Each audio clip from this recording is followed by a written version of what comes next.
The distant rumble of thunder over the dusty horizon matched the pounding in Katherine Kate Morgan's heart as she crumpled the letter in her trembling hands. Fort Laramie, Wyoming Territory. 1876, a place that had once represented safety, now felt like a prison of uncertainty. The doctor's confirmation this morning had only solidified what she'd suspected for weeks. She was with child, and the father was halfway across the territory, unaware of the life they'd created during those stolen moments beneath the summer stars.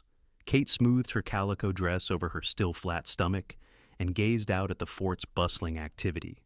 At 22, she'd come west as a teacher 3 years earlier, determined to bring education to the frontier. She never expected to fall for a man who embodied the wild freedom of these untamed lands, a man who had ridden out of her life as suddenly as he'd entered it. "Miss Morgan?" The voice startled her from her thoughts. Fort Laramie's commander, Colonel Willoughby, stood at her door with his characteristic rigid posture. "I've received word from the Deadwood-bound supply train. They've agreed to take you when they pass through next week." Kate nodded, grateful for the arrangement despite her apprehension. With no family in the territory and her position at the fort's school now impossible to maintain given her condition, Deadwood offered the only hope. Her cousin Mary ran a boarding house there and had promised sanctuary. "Thank you, Colonel. I appreciate your discretion in this matter." The older man's eyes softened momentarily. "The frontier is unforgiving to women alone, Miss Morgan. I wish circumstances were different." He cleared his throat. "The wagon train leaves at dawn next Thursday. I suggest you prepare accordingly." After he departed, Kate pressed her hands to her face. 6 days to pack up 3 years of her life. 6 days before facing a future she'd never imagined for herself. The journey to Deadwood was more grueling than Kate had anticipated. The spring rains had left the trails muddy and treacherous, and the 4 wagons moved at a maddeningly slow pace. By the 3rd day, Kate's back ached constantly from the constant jostling, and she found herself fighting waves of nausea each morning. "We'll make camp early today," announced Jacob Winters, the weathered wagon master. "Storm brewing to the west. Best not to be caught in open country." Kate helped the other travelers, 2 merchant families and a widower with his teenage son, set up the evening camp. As she gathered kindling for the fire, the sound of approaching horses made her freeze. In these territories, unexpected visitors often meant trouble. "Riders coming!" called out the young lookout. Jacob grabbed his rifle, and the other men quickly positioned themselves protectively around the camp. Kate's heart raced as she retreated to the nearest wagon. The approaching party came into view, 4 men on horseback, trail-worn, but riding with the easy confidence of experienced horsemen. The leader, a broad-shouldered figure with a dark hat pulled low, raised his hand in greeting. "Evening, folks," he called out, his voice carrying across the clearing. "Flynn Callahan and my men. We're escorting a payroll to Deadwood. Saw your campfire and thought to warn you, spotted Sioux tracks about 5 miles back." Jacob lowered his rifle slightly. "Appreciate the warning. You boys looking for a place to camp?" The man called Flynn nodded. "If you're amenable, safety in numbers out here."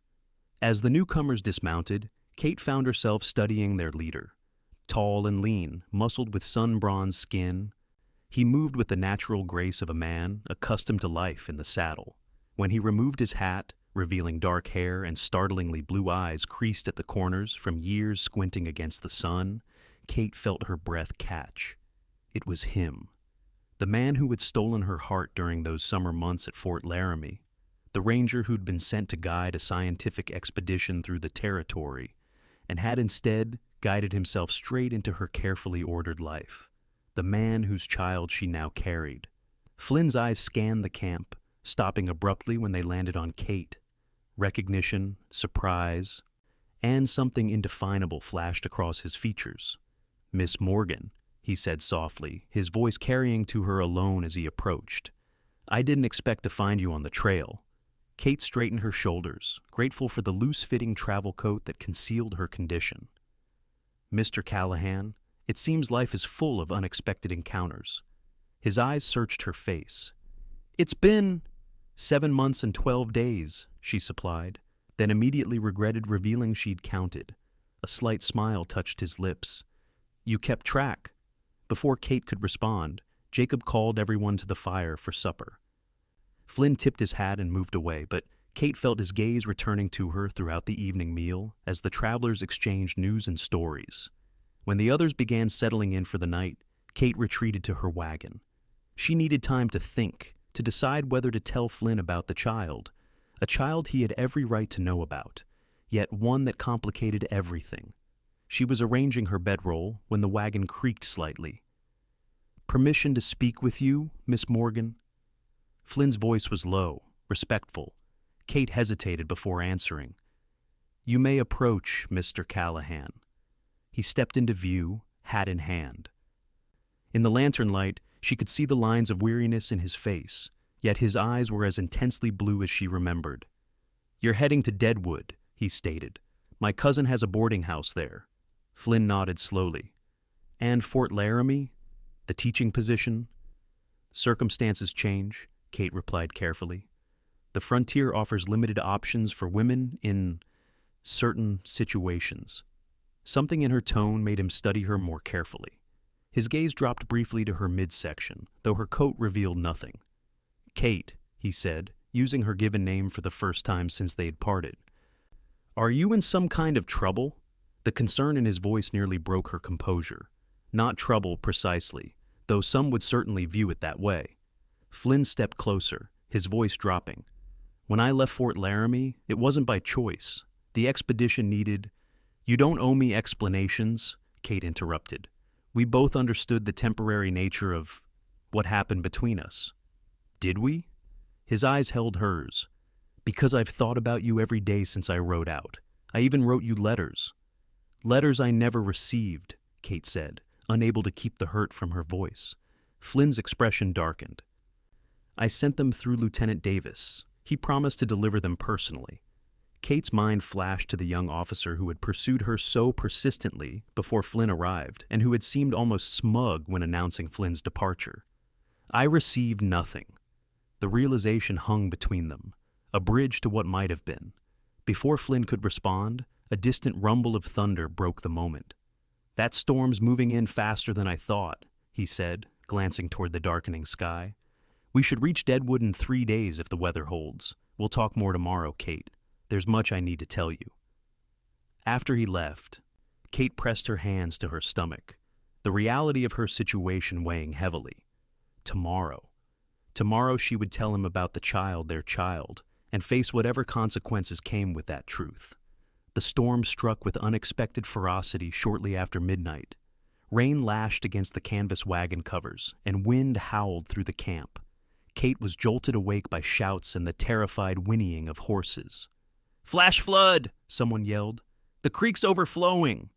Kate grabbed her shawl and peered out. In the flickering lightning, she saw men rushing to secure horses and wagons as water began coursing through the lower part of their campsite. Suddenly, Flynn was at her wagon. "We need to move to higher ground," he shouted over the storm. The trail ahead washed out. Before Kate could respond, a deafening crack split the air as lightning struck a nearby tree. The horses panicked, and Kate watched in horror as 2 wagons broke free, careening toward the swollen creek. Flynn pulled her from the wagon. "No time. Come now." The camp dissolved into chaos, rain pelting her face. Kate struggled to keep her footing on the increasingly muddy ground as Flynn guided her toward a rocky outcropping. Behind them, she heard the splintering crash of a wagon overturning. "Stay here," Flynn ordered when they reached shelter beneath an overhang. "I need to help the others." "Be careful," Kate called after him as he disappeared into the downpour. For what seemed like hours, Kate huddled with the widower's son and one of the merchant wives as the storm raged. Occasionally, she caught glimpses of the men working to salvage what they could, redirecting the horses and securing the remaining wagons. By dawn, the rain had subsided to a drizzle, revealing the extent of the destruction. One wagon had been completely destroyed, another badly damaged. Supplies were scattered or washed away, and their carefully planned route was now impassable due to the newly formed gullies and washouts. Flynn approached Kate as she helped distribute the remaining food supplies. His clothes were mud-soaked, a cut above his eyebrow crusted with dried blood, but his expression was determined. "We've scouted ahead," he said. "The main trail's washed out for at least 3 miles. There's an alternate route, but it'll add 2 days to our journey. Do we have enough supplies? Kate asked, thinking of the lost wagon. Barely, if we're careful. But there's another problem. Flynn lowered his voice. My men spotted smoke signals this morning. The storm drove us into Sioux hunting grounds, and we're likely being watched. Kate felt a chill that had nothing to do with her damp clothes. What does that mean for us? It means we need to move quickly but cautiously. I want you riding with me from now on, not in the wagons. We can cover ground faster, and if there's trouble... He didn't finish the thought. Mr. Callahan, Jacob interrupted, approaching them. We've salvaged what we could, but we're down to 3 wagons now, and one's barely holding together. The men discussed options while Kate helped the others reorganize their belongings. When Flynn returned, his expression was grim. We're splitting the party, he announced. Jacob and his most experienced men will continue with the wagons on the longer route. My men and I will take you and the women and children across a higher pass. It's a harder ride, but safer from flooding, and will get you to Deadwood faster. Is that wise? Kate asked. Separating our numbers when there might be Sioux nearby? Flynn's eyes met hers. A smaller, faster group has a better chance of passing through unnoticed. The wagons make too obvious a target. Within the hour, they had redistributed supplies and prepared to separate. Kate found herself atop Flynn's second horse, a steady bay mare, while Flynn led on his stallion. Their party consisted of Flynn and his 3 men, Kate, the merchant's wife, and her 2 children, and the widower's teenage son, who refused to be classified with the women and children. As they set off, Kate cast one last glance at the wagon train, slowly making its way along the valley floor. She couldn't shake the feeling that everything was changing again in ways she couldn't control. They rode hard that day, stopping only briefly to rest the horses and take sparse meals of jerky and hardtack. By late afternoon, Kate was fighting exhaustion, the unaccustomed hours in the saddle taking their toll on her body. Flynn, riding alongside her, noticed her discomfort. We'll make camp soon, he promised. There's a sheltered hollow about a mile ahead that my partner Nate knows. Kate nodded, too tired to speak. When Flynn's hand reached across to steady her as she swayed slightly, she didn't pull away. The hollow proved to be a natural depression surrounded by pine trees, with a small spring bubbling from rocks at one end. While the others set up a cold camp, no fire that might attract unwanted attention, Flynn guided Kate to a relatively private spot near the spring. You should drink, he said, offering his canteen, and eat something more substantial than jerky. He pulled a packet of dried apples and a small portion of bread from his saddlebag. Kate accepted gratefully, suddenly aware of her intense hunger. As she ate, Flynn checked his horse's hooves, his movements efficient, but his attention clearly divided, with frequent glances in her direction. You've been watching me all day, Kate finally said. Is there something you wish to say, Mr. Callahan? Flynn abandoned the pretense of horse care and knelt beside her. Yesterday, before the storm, you mentioned certain situations that forced you to leave Fort Laramie. I've been trying to puzzle it out, and there's only one conclusion that makes sense, given the timing of my departure, and now. Kate felt her heart race. This was the moment she'd been simultaneously dreading and hoping for. You're with child, Flynn said softly, his eyes searching her face for confirmation. My child. Kate's hand instinctively went to her stomach. Yes, she whispered. About 4 months along now. Flynn was silent for a long moment, his expression unreadable in the gathering dusk. Then, with unexpected gentleness, he reached out and covered her hand with his own, where it rested on her abdomen. You're carrying more than a baby. You're carrying my heart, the cowboy said as he kissed her hand. A heart I thought I'd lost the right to when I rode away from Fort Laramie. Tears welled in Kate's eyes at the unexpected tenderness. I didn't know how to find you, how to tell you. When I realized my condition, the colonel made arrangements for me to leave before it became obvious. A pregnant, unmarried schoolteacher is not what the Army considers a proper influence for children. The colonel knew it was mine? Flynn asked, a hint of wariness in his voice. No, Kate assured him. I never told anyone. He assumed, well, it doesn't matter what he assumed. The point is, I had to leave, and Deadwood was my only option. Flynn's thumb traced circles on the back of her hand. And now? What are your plans once we reach Deadwood? My cousin will help me through the birth. After that, Kate shrugged helplessly. I haven't thought that far ahead. Flynn's eyes, reflecting the first emerging stars, held hers steadily. I have a proposition for you, Kate Morgan. One I intended to make the next time I reached Fort Laramie, before I knew about the baby. Kate's breath caught. What sort of proposition? I've secured a land grant, 160 acres along the Cheyenne River. Good water, good grazing land. I was heading back to Fort Laramie to ask you to marry me and come start a life there. The directness of his statement stunned her.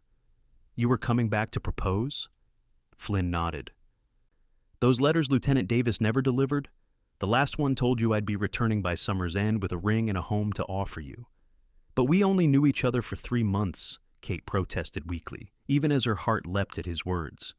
3 months was enough for me to know I'd never meet another woman like you. His hand moved from hers to gently cup her cheek. Educated, but not afraid to get your hands dirty. Proper enough to teach the officers' children, but brave enough to dance with a rough ranger under the stars. 3 months was enough for me to know I wanted a lifetime. Kate leaned into his touch, emotions warring within her. And now, is it obligation because of the baby? The baby makes it more urgent, but not more certain, Flynn replied. I'm asking you to marry me because I love you, Kate. The child is a blessing, not a burden. Before Kate could respond, a low whistle from the other side of the hollow drew Flynn's attention. His partner Nate was signaling. Flynn's demeanor immediately shifted from tender suitor to alert protector. Stay here, he whispered, rising smoothly to his feet. Kate watched as he conferred with Nate, their outlines barely visible in the deepening darkness. When Flynn returned, his expression was serious. Nate spotted torch movement on the ridge. Could be Sioux scouts. We need to move out before first light, travel through the pass in darkness. Is that safe? Kate asked, anxiety coursing through her. Safer than being found here at dawn, Flynn replied grimly. Get what rest you can. I'll wake you when it's time.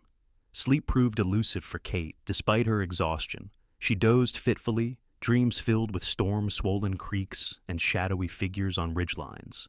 When Flynn's hand gently shook her shoulder, the sky was still pitch black.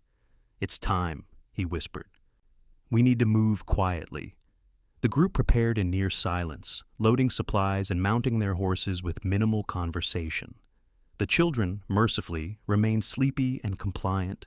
Flynn positioned Kate's horse between his own and Nate's as they set out, picking their way carefully up the rocky trail that led to the mountain pass. Dawn found them halfway through the pass, a narrow defile between towering rock walls. The early light revealed sheer drops on one side of the trail and the precarious nature of their route. Kate focused on Flynn's back ahead of her, trying to ignore the pounding of her heart each time loose rocks clattered down the slope beneath her horse's hooves.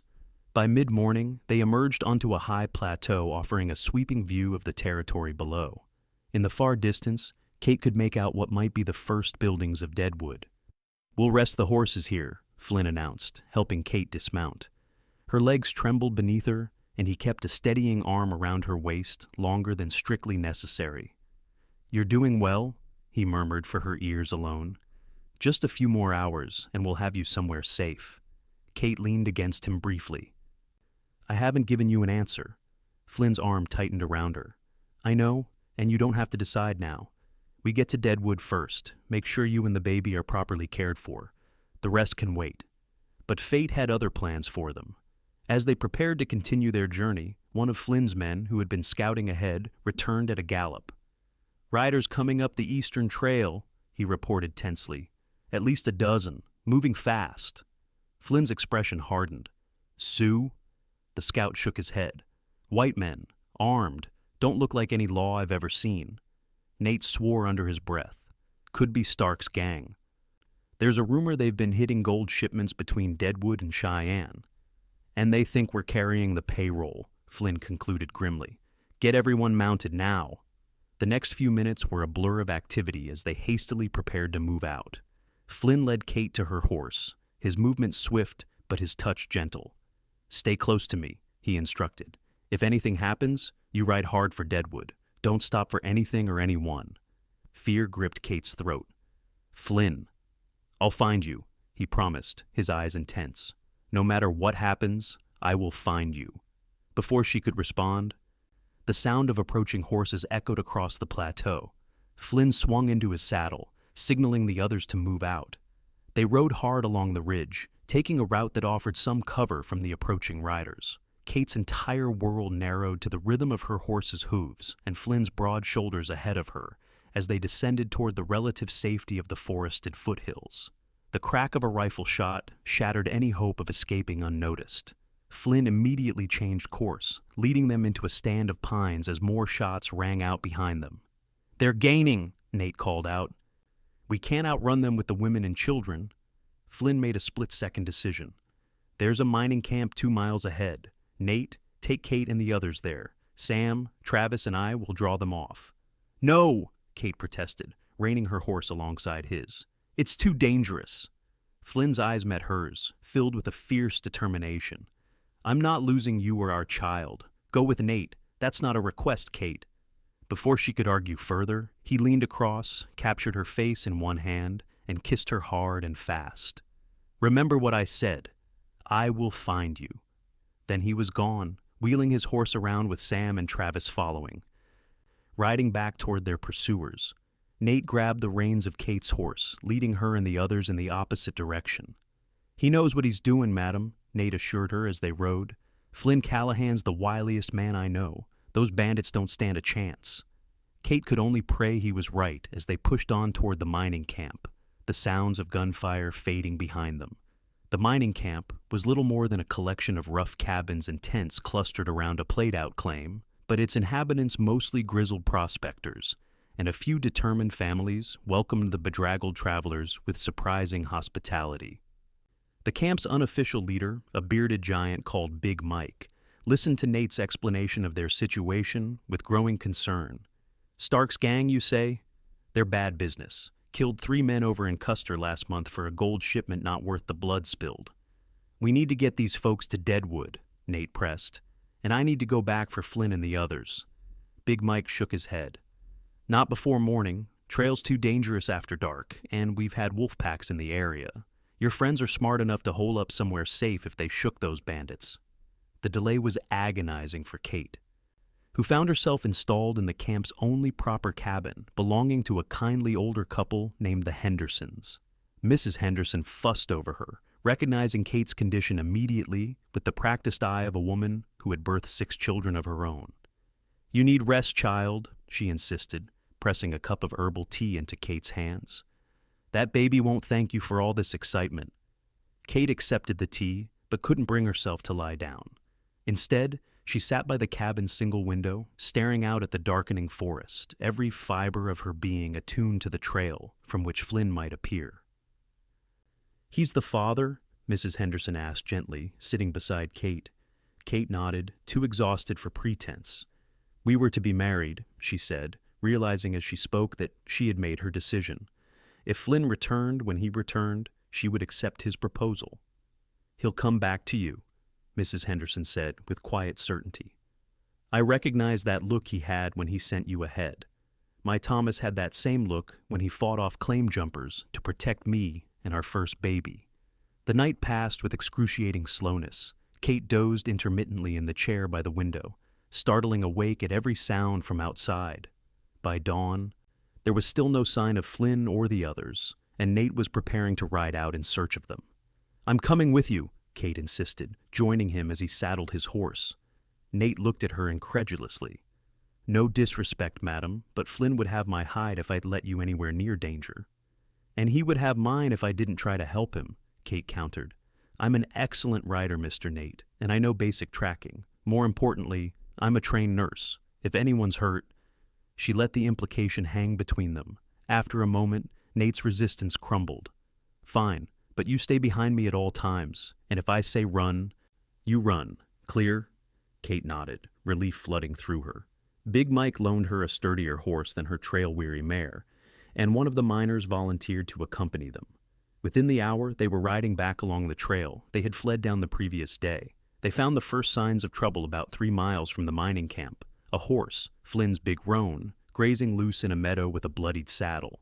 "That's Phoenix," Nate said grimly, examining the bloodstains. "But no body nearby is a good sign." Flynn wouldn't abandon his horse unless he had to.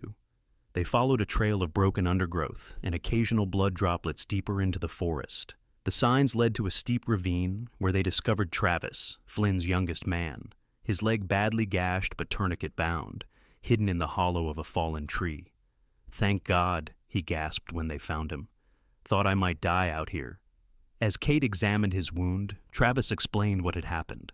"We led them on a wild chase, split up to confuse them. I took a bullet graze and fell down this ravine.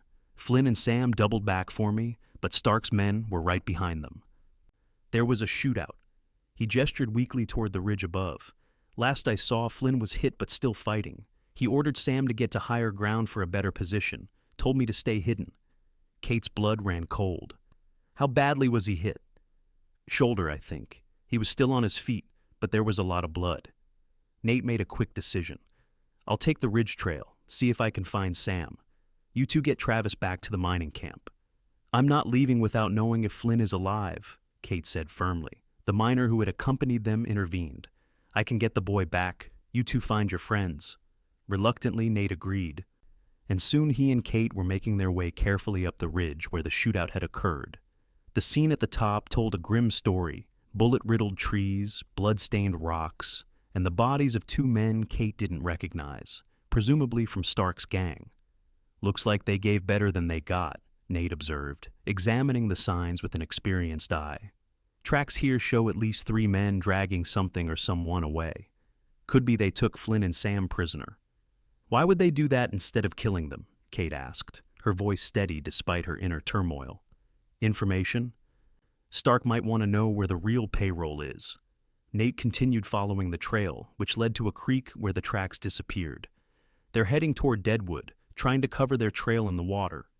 The realization struck them both simultaneously. "The payroll escort," Kate said. "The real one must be coming through soon." "And Flynn knows the route and timing," Nate finished grimly. "Stark will try to force that information from him." They rode hard for Deadwood, pushing their horses to the limit. Kate's mind raced with terrible possibilities. Flynn wounded, captive, possibly being tortured for information he would never willingly give. The thought spurred her on despite her exhaustion and the protests of her body. Deadwood in 1876 was a boomtown in all its chaotic glory, muddy streets lined with hastily constructed buildings, saloons doing business at all hours, miners and fortune seekers from every walk of life crowding the thoroughfare. Kate and Nate arrived as the afternoon sun cast long shadows between the buildings. "Where would Stark take prisoners?" Kate asked as they rode slowly down the main street. "Not in town proper," Nate replied. "Too many witnesses. But he's known to frequent the Golden Nugget." He nodded toward a large saloon at the end of the street. "We might get information there." The Golden Nugget was relatively quiet in the late afternoon, with only a handful of patrons at the bar and card tables. The bartender, a burly man with an impressive mustache, eyed them suspiciously as they entered. "We don't serve ladies in here," he said flatly when Kate approached. Nate stepped forward. "We're looking for information about Jack Stark. Heard he might be in the area." The bartender's expression closed immediately. "Don't know any Stark." "He's lying," whispered a voice beside them. Kate turned to find a young woman in a faded red dress standing nearby. "Stark and his boys were in here last night, bragging about catching some rangers." Hope surged through Kate. "Do you know where they took them?" The woman glanced nervously at the bartender, who had moved to serve another customer. "Old Sullivan Mine, about 2 miles north of town. They use it as a hideout. But you'd be fools to go there. Stark has at least 10 men with him." "We need help," Nate decided. "The Sheriff's on Stark's payroll," the woman interrupted. "So are half the deputies." Kate felt desperation rising. "There must be someone who can help us." The woman hesitated. "Try the Silver Dollar across town. Ask for Forrest McAllister. He used to be a lawman before he started driving freight wagons. He hates Stark gang killed his brother last year." With this slim lead, Kate and Nate hurried to the Silver Dollar, a more respectable establishment catering to merchants and freight operators. They found Forrest McAllister in the back room, a powerfully built man in his 40s with iron-gray hair and a face weathered by years on the frontier. When they explained the situation, McAllister's eyes hardened. Stark's been a plague on this territory for too long. You say these rangers were trying to protect a payroll escort? Flynn Callahan is one of them, Nate confirmed. Best ranger in the territory. Recognition flickered in McAllister's eyes. Callahan, the man who tracked down the Stewart gang last year? When Nate nodded, McAllister's decision was made. I owe him. Stewart killed a friend of mine. Within the hour, McAllister had assembled a group of 7 men, freight drivers and miners, who had their own reasons to hate Stark's gang. As they prepared to ride out, Kate insisted on accompanying them, despite protests from Nate and McAllister. I'm trained in medicine, she argued, and I know Flynn will need me. She didn't add that the father of her child needed her. That private truth remained her own for now. Reluctantly, McAllister agreed, though he insisted she remain at a safe distance once they located the mine. As they rode out of Deadwood in the gathering dusk, Kate offered a silent prayer for Flynn's survival, and for the strength to face whatever lay ahead. The Sullivan mine was nestled in a fold of hills north of Deadwood, its abandoned structures barely visible in the moonlight. McAllister's group approached cautiously, leaving their horses hidden in a stand of trees before proceeding on foot. Kate, as promised, remained behind with one of the men to guard the horses, though every instinct urged her to push forward with the others. From her position, she could see little of what transpired. Occasionally, dark figures would flit between buildings, and once she heard the muffled sound of a struggle.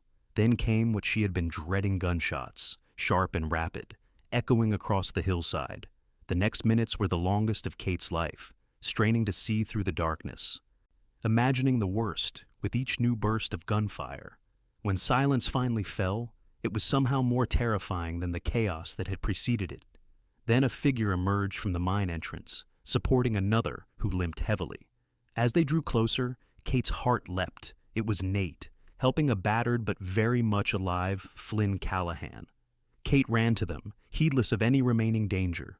Flynn looked up at her approach, his face bloodied and one arm bound roughly to his chest, but his eyes lit with a fierce joy when he saw her.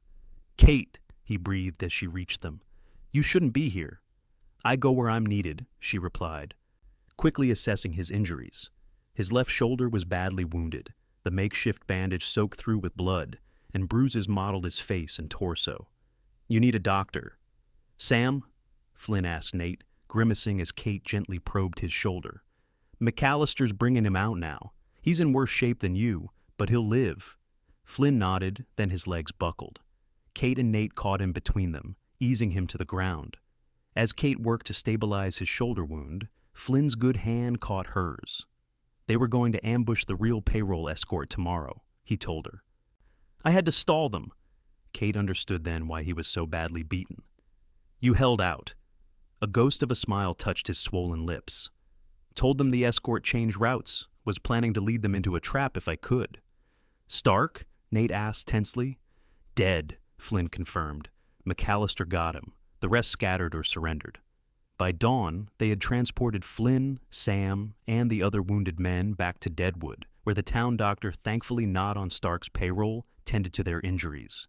Kate refused to leave Flynn's side, assisting the doctor and then maintaining a vigil by his bed as he drifted in and out of consciousness. It was late afternoon when Flynn finally awoke fully, his blue eyes clearing as they focused on Kate's face. She was dozing in a chair beside his bed, her hand resting protectively over her stomach, in a gesture that had become habit. "Kate," he whispered, his voice rough from thirst. She startled awake, relief flooding her features. "You're awake? How do you feel?" "Like I lost an argument with a grizzly bear," he admitted, wincing as he tried to shift position. "But I've felt worse." Kate helped him take a few sips of water. "The doctor says you'll recover fully with proper rest. The bullet went clean through your shoulder without hitting bone."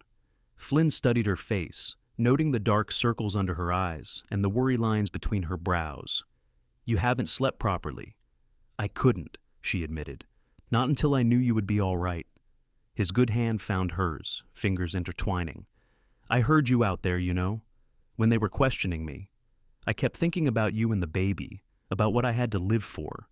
Tears welled in Kate's eyes. "I thought I'd lost you before I had the chance to tell you." "Tell me what?" Flynn prompted gently when she hesitated. Kate took a deep breath. That I accept your proposal, if it still stands. The smile that transformed Flynn's battered face was like sunrise breaking over the plains. It stands, he assured her. It will always stand. But there's something you should know first, Kate continued. I'm not just agreeing because of the baby. I'm agreeing because somewhere between Fort Laramie and Deadwood, between the storm and the shootout, and nearly losing you, I realized what I've known all along, but was too afraid to admit. And what's that? Flynn asked, his eyes never leaving hers. That I love you, Flynn Callahan.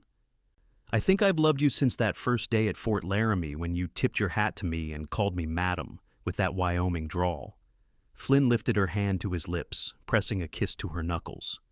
Then it seems we're in perfect agreement, Miss Morgan, because I've loved you since you corrected my grammar during that first dinner at the officers' mess and made me feel like the most uneducated cowboy in the territory. Kate laughed through her tears. You said, them horses are mighty fine, and I couldn't help myself. You've been helping me ever since, Flynn said softly. And I aim to spend the rest of my life returning the favor. The weeks that followed were a whirlwind of recovery and preparation. Kate's cousin Mary arrived from her boarding house, shocked to find her unmarried relation engaged to a wounded ranger, but quickly warming to Flynn's sincere devotion and evident adoration of Kate. As Flynn's strength returned, they made plans. The land grant along the Cheyenne River was real, and Flynn had already begun construction on a modest house before being called away on ranger business. With the demise of Stark's gang, the territory was safer, and Flynn's superiors granted him leave to establish his homestead, with the understanding that he would still be called upon for special assignments requiring his tracking skills.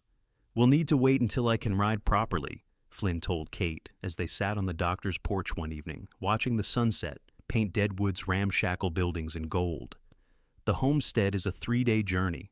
Kate rested her head on his good shoulder. The baby isn't due for another 4 months. We have time. Flynn's hand settled protectively over her growing belly, a gesture that had become as natural to him as breathing. I've been thinking about names, he admitted. If it's a boy, maybe William, after my father. And if it's a girl, Kate asked, covering his hand with hers. Eleanor, Flynn suggested, after your mother. The tenderness of this consideration that he had remembered the name of her mother, mentioned only once during their time at Fort Laramie, brought fresh tears to Kate's eyes. Pregnancy had made her emotional in ways she'd never experienced before. Eleanor Callahan, she tested the name. It has a certain elegance. Flynn turned his face to press a kiss to her temple. Just like her mother.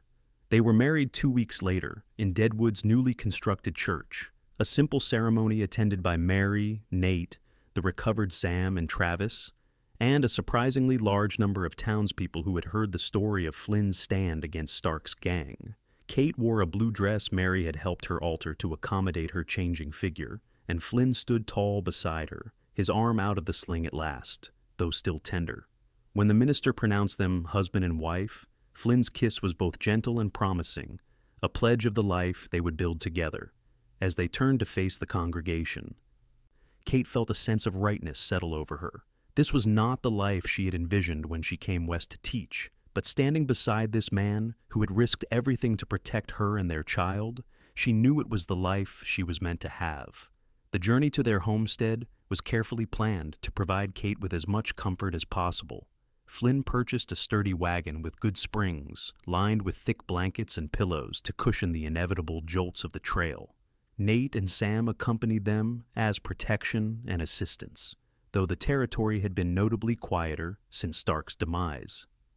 They traveled at a measured pace, stopping frequently to rest and taking advantage of what hospitality could be found along the way. At night, Flynn would make Kate as comfortable as possible beside the campfire, often sitting behind her so she could lean back against his chest, his arms encircling her and their unborn child, as he told stories of the stars above them, or his plans for their home. On the 3rd day, as the afternoon sun bathed the rolling prairie in golden light, Flynn pointed to a distant tree line following the curve of a river. There, he said, his voice rich with pride and anticipation. That's our land. As they drew closer, Kate could make out the shape of a cabin nestled among the cottonwoods, smoke rising from its chimney. Flynn grinned at her surprised expression. I sent word ahead to my friend Daniel, who's been overseeing things, he explained. Wanted the place warm and ready for you. The homestead exceeded Kate's expectations. The cabin was solidly built with 2 rooms, a main living area, with a stone fireplace and a separate bedroom. A covered porch wrapped around 2 sides, offering views of both the river and the gentle slope of grazing land that stretched toward distant hills.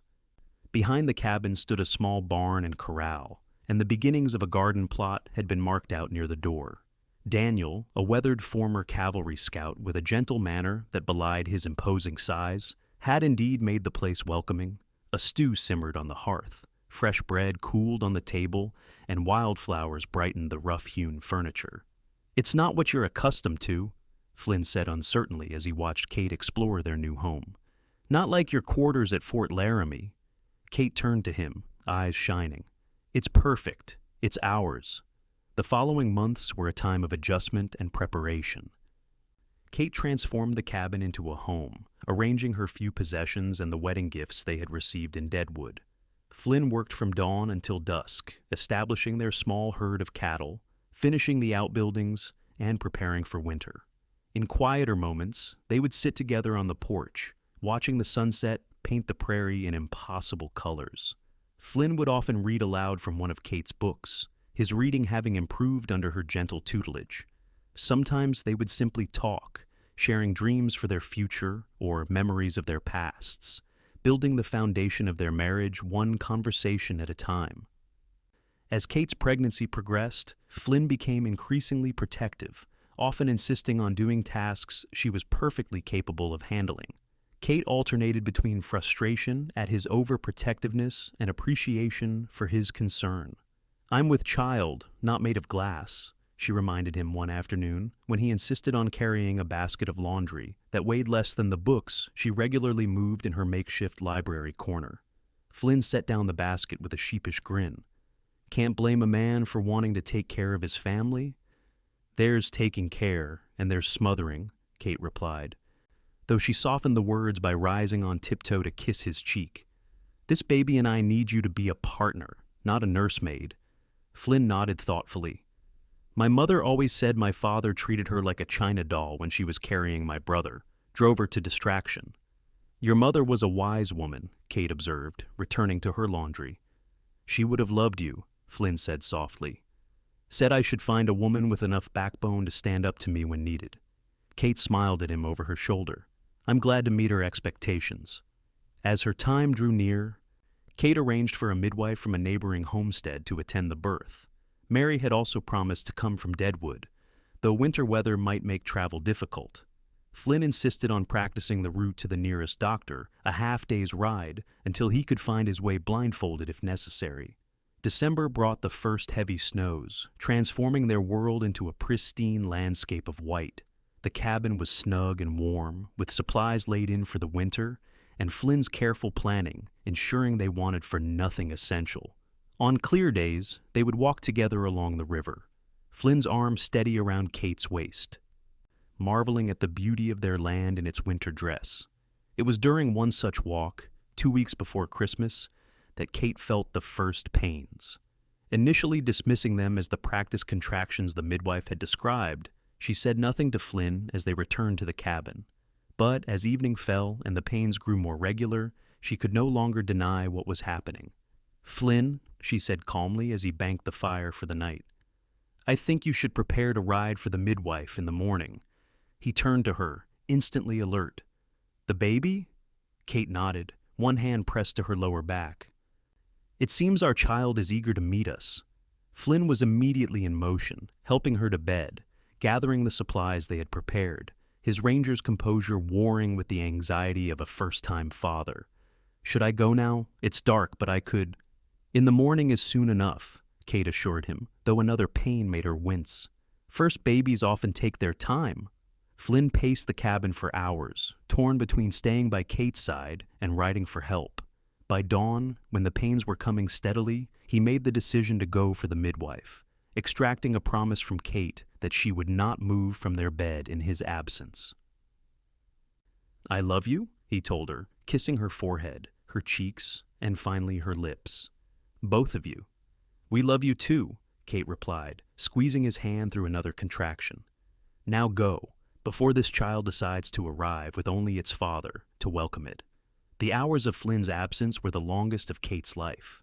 The pains intensified, and she found herself walking the cabin despite her promise, instinctively seeking movement to ease the discomfort. She heated water, arranged linens, and tried to focus on the practical tasks ahead rather than the fear that threatened to overwhelm her.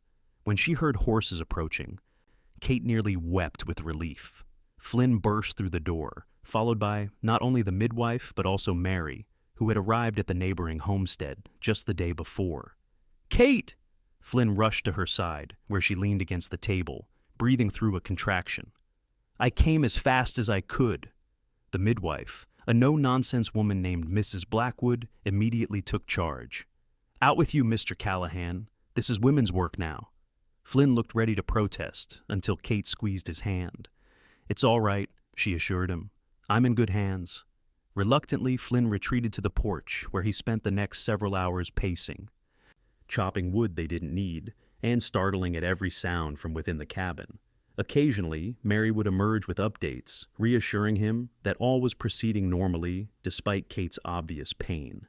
As twilight approached, the distinctive cry of a newborn pierced the winter air. Flynn froze in his tracks, every fiber of his being attuned to that sound, his child's first announcement to the world. He was on the porch steps when Mary opened the door, her face weary but radiant. "You have a daughter, Flynn," she told him. "A beautiful, perfect daughter." Flynn entered the cabin with uncharacteristic hesitation, suddenly overwhelmed by the magnitude of the moment. In the bedroom, Kate sat propped against pillows, her face exhausted but glowing, cradling a small bundle wrapped in a soft blanket.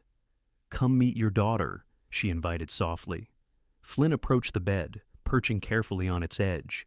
Kate tilted the bundle toward him, revealing a tiny face with Flynn's nose and a wisp of dark hair. "Eleanor Rose Callahan," Kate said, watching Flynn's face as he stared in wonder at his daughter. "After both our mothers." Flynn reached out one finger, gently touching the baby's perfect cheek. "She's miraculous," he whispered. "Just like her mother." "Would you like to hold her?" Kate asked. Flynn looked momentarily terrified. "She's so small. What if I hurt her?" "You won't," Kate assured him. "Just support her head." With infinite care, Flynn accepted the bundled infant, cradling her against his chest with hands that had broken wild horses and tracked outlaws across hundreds of miles of wilderness. Eleanor blinked up at him with unfocused eyes, and Flynn felt his heart expand in ways he had never imagined possible. "Hello, little one," he murmured. "I'm your pa. Been waiting a long time to meet you." As Flynn held his daughter, marveling at her tiny perfection, Kate watched them with love so profound it brought tears to her eyes. This man who had entered her life so unexpectedly, who had changed her course so completely, now sat beside her, holding the physical embodiment of their love. "Thank you," Flynn said, looking up at Kate with eyes bright with unshed tears. "For our daughter, for our family." Kate reached out to touch his face, her fingers tracing the line of his jaw. "Thank you for finding me again after Fort Laramie, for not giving up." Flynn leaned forward to press his forehead gently against hers, their daughter nestled between them. "I will never give up on us, Kate Callahan, not in this lifetime or any other." Spring came early that year, bringing with it renewal and growth. The land around their homestead burst into life, wildflowers carpeting the prairie, new calves wobbling beside their mothers, the garden Kate had planted yielding its first tender shoots. Inside the cabin, Eleanor thrived, growing from the tiny newborn of winter into a curious, smiling infant who watched the world with her father's bright blue eyes. Flynn had expanded the cabin, adding a second bedroom and enlarging the main living area. Kate's collection of books grew as traders passed through, and Flynn had built shelves to house them, knowing how much she valued education and literature. On a particularly beautiful April morning, Kate sat on the porch nursing Eleanor while Flynn mended a bridle nearby. The domesticity of the scene still sometimes struck Kate as miraculous, this peaceful life they had created together, so different from the danger and uncertainty of their beginning. "I received a letter from Colonel Willoughby yesterday," Kate mentioned. "He's being transferred to Fort Robinson." Flynn nodded, his hands continuing their skilled work. Good man, the colonel. Treated you kindly when others might not have. He asks after you, Kate continued. Says the territory is quieter these days. Flynn glanced up with a small smile. Does he now? Remarkable, considering he never approved of me courting his schoolteacher. He approves now, Kate assured him. Asked if we might visit the fort sometime. Said Eleanor would be the prettiest baby to grace the officers' quarters. High praise indeed, Flynn chuckled. Though he's right about that. Kate adjusted Eleanor, who had fallen asleep at her breast. I was thinking we might go when she's a bit older. I'd like her to know something of the world beyond our homestead. Flynn set aside the bridle and moved to sit beside her, his arm slipping naturally around her shoulders. She'll know whatever parts of the world you want to show her, Kate. I want her to have your knowledge and curiosity. And your courage and integrity, Kate added, leaning against him. They sat in comfortable silence, watching a hawk circle lazily above the river. Flynn's hand stroked Kate's hair, a gesture that still sent warmth through her after all they had shared. I never expected this, Flynn admitted quietly. When I rode into Fort Laramie that day, I never imagined I'd find everything I never knew I was looking for. Kate smiled, remembering the tall, quiet ranger who had so disrupted her carefully ordered life. Nor did I expect that a man who said, "them horses," would become the center of my world. Flynn laughed, the sound carrying across their land their home. Life has a way of surprising us. Indeed it does, Kate agreed, looking down at their sleeping daughter. And I wouldn't change a single surprise that led us here. As the sun climbed higher in the Wyoming sky, Flynn Callahan held his wife and daughter close. Surrounded by the life they had built together from the most unexpected of beginnings, from Fort Laramie to Deadwood, through storms and danger and uncertainty, they had found their way to this peaceful homestead and to each other. And when Eleanor woke with a hungry cry sometime later, both her parents smiled at the sound that represented their greatest adventure. Yet the continuing story of their family, written day by day on the canvas of the Wyoming frontier, bound together by love that had withstood every test the Wild West could offer. 5 years later, the Callahan homestead had grown from a modest cabin to a thriving ranch. The original structure remained at the heart of their expanded home, a reminder of beginnings that Flynn and Kate cherished. Their herd now numbered over 100 head of cattle, and the once empty prairie around their home bustled with activity, cow hands coming and going, neighbors visiting, traders stopping on their way to Deadwood or Cheyenne. Eleanor, now a spirited 5-year-old with her father's blue eyes and her mother's determined chin, had been joined by 3-year-old William "Will" Callahan, who had his mother's thoughtful expression and his father's easy way with horses. The family had grown again just 6 months earlier with the arrival of baby James, named for Flynn's ranger partner, who had died protecting a settlement from raiders the previous year. Kate divided her time between caring for their children and teaching not only Eleanor and Will, but also the children of neighboring homesteaders who rode over 3 times a week for lessons. The front room of their home had been converted into a schoolroom, complete with a small blackboard Flynn had brought back from a trip to Cheyenne, and bookshelves lined with volumes Kate had carefully collected. Flynn still occasionally rode as a ranger when situations required his tracking skills, but more and more his life was centered on the ranch and his family. He had become known throughout the territory not only for his abilities as a tracker, but also for his fair dealings and willingness to help neighbors in need. On this particular autumn morning, Kate stood at the kitchen window, baby James propped on her hip, watching as Flynn taught Eleanor to ride her new pony, a birthday gift he had spent months training to ensure it was gentle enough for their daughter. Will sat atop the corral fence, legs swinging, calling out encouragement to his sister. "Keep your heels down, Ellie," Flynn instructed, walking alongside the pony with one hand ready to steady his daughter if needed. "That's it, just like I showed you." Eleanor's face was a study in concentration as she focused on following her father's guidance. When she successfully guided the pony around the corral, her triumphant smile could have lit the Wyoming night. "I did it, Pa! I did it!" Flynn's proud grin matched his daughter's. "You surely did, sweetheart. Your ma was right. You're a natural horseman." "Horsewoman." "Pa," Eleanor corrected, with the precise diction she had inherited from Kate. "Ma says ladies can ride just as well as men." Your ma is right about most things, Flynn agreed with a wink toward the window, where he knew Kate was watching.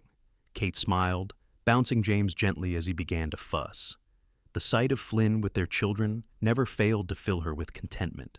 This life they had built, so different from anything she had imagined when she first came west, was richer and more fulfilling than she could have dreamed. Later that evening, after the children were asleep, Eleanor and Will in their shared bedroom, and James in his cradle near the hearth, Kate and Flynn sat on the porch as had become their custom. The autumn air held the first hint of winter's approach, and Flynn had wrapped a blanket around Kate's shoulders as they watched the stars emerge. "I had a letter from Nate today," Flynn mentioned, his arm warm around Kate's waist. "He's taken that marshal position in Laramie." "Good for him," Kate replied. "He'll make an excellent lawman." Flynn nodded agreement. He also mentioned that the territorial governor is pushing for statehood again. "Says it might happen within a few years." "Wyoming as a state," Kate mused. "That would bring changes." "Good ones, I hope," Flynn said. "More schools, better roads. Maybe even that railroad spur to Deadwood they've been talking about." Kate leaned her head against his shoulder, considering. "Do you ever regret it? Settling down here instead of continuing with the Rangers full time?" Flynn's arm tightened around her. "Not for a single moment," he said with quiet certainty. "The day you told me about Eleanor was the day my life found its true purpose." Kate smiled, remembering that moment on the trail, the fear and uncertainty giving way to hope, when Flynn had spoken those words that changed everything. "You're carrying more than a baby. You're carrying my heart," he had said. And in that moment, Kate had known that whatever came next, they would face it together. "We've come a long way from that storm-swept camp," she observed. Flynn turned to kiss her temple. "A good way, Mrs. Callahan." Kate tilted her face up to his, finding his lips with practiced ease. The kiss was gentle but held the depth of feeling that had only grown stronger through the years of building their life together. When they broke apart, Flynn kept his forehead resting against hers. "Every day with you is better than the last," he murmured, "and I still can't believe my luck that you chose me." "Not luck," Kate corrected softly. "Destiny, perhaps, or simply the best decision I ever made." From inside the house came the soft cry of baby James, awakening for his evening feeding. Kate rose, Flynn's hand lingering in hers until the last possible moment. "I'll bring him out here," she promised. "It's too beautiful a night to miss." As Kate went to tend their youngest son, Flynn remained on the porch, his gaze taking in the land that was their legacy to their children. The Callahan ranch stretched before him, the sturdy barn and corrals, the grazing pastures silvered by moonlight, the distant line of the river marked by cottonwoods. Beyond lay the endless Wyoming sky, scattered with stars that had guided him home to Kate time and again. When Kate returned with James nestled at her breast, Flynn made room for them on the porch swing he had built the previous summer. Together they sat, the quiet broken only by the soft sounds of their sons feeding and the distant lowing of cattle. "I've been thinking," Flynn said after a comfortable silence. "Eleanor's getting old enough for longer trips. Maybe next spring we could visit Fort Laramie, like you suggested. Show the children where we met." Kate's face brightened at the idea. "I'd like that. And perhaps continue on to Cheyenne. I've heard they have quite a library now." Flynn chuckled. "Books for you, the fort for the children, and there's a horse auction in Cheyenne I wouldn't mind attending. Sounds like the perfect family journey." "It does," Kate agreed, shifting James to her shoulder to pat his back. "Though I suspect by spring we might have news of another addition to consider in our plans." Flynn's hand, which had been gently stroking James's downy head, stilled. "Kate, are you saying—" She nodded, her eyes shining in the moonlight. "Dr. Miller confirmed it yesterday when he was treating the Petersons' boy, another baby next summer." Joy spread across Flynn's face as he gathered his wife and son closer. 4 children, he marveled. "If you'd told me 6 years ago that the serious schoolteacher from Fort Laramie would make me the father of 4, I'd have thought you were spinning tales. If you'd told me the rough ranger with the Wyoming drawl would give me this life," Kate returned with a soft laugh, "I'd have been equally skeptical." Flynn's hand came to rest protectively over Kate's still flat stomach, a gesture that had become familiar through 3 pregnancies, yet never lost its sense of wonder. "Thank you," he said simply. Kate covered his hand with her own. For what? For everything. For our children. For making this place a home. For teaching me that a man can be both free and bound at the same time, free because of love, not despite it. Kate's eyes misted at the poetry of his words, a reminder of how much Flynn had grown and changed since they first met. The ranger, who had once been more comfortable with silence than speech, now expressed himself with an eloquence that sometimes took her breath away. "I love you, Flynn Callahan," she whispered, "more with each passing day." "And I love you, Katherine Callahan," he replied, his voice husky with emotion. "More than these stars, this land, this life we've built, though. I love all of those fiercely, too." As if in response to his parents' declarations, James cooed softly before his eyes drifted closed again. Kate smiled down at their sleeping son, then back at Flynn. "Our family," she said simply. "Our family," Flynn echoed, his arm tightening around her shoulders as they gazed out at the Wyoming night, secure in the knowledge that, whatever changes statehood or the future might bring, the love they had found against all odds would continue to guide them home to each other, again and again, through all the seasons of their lives together.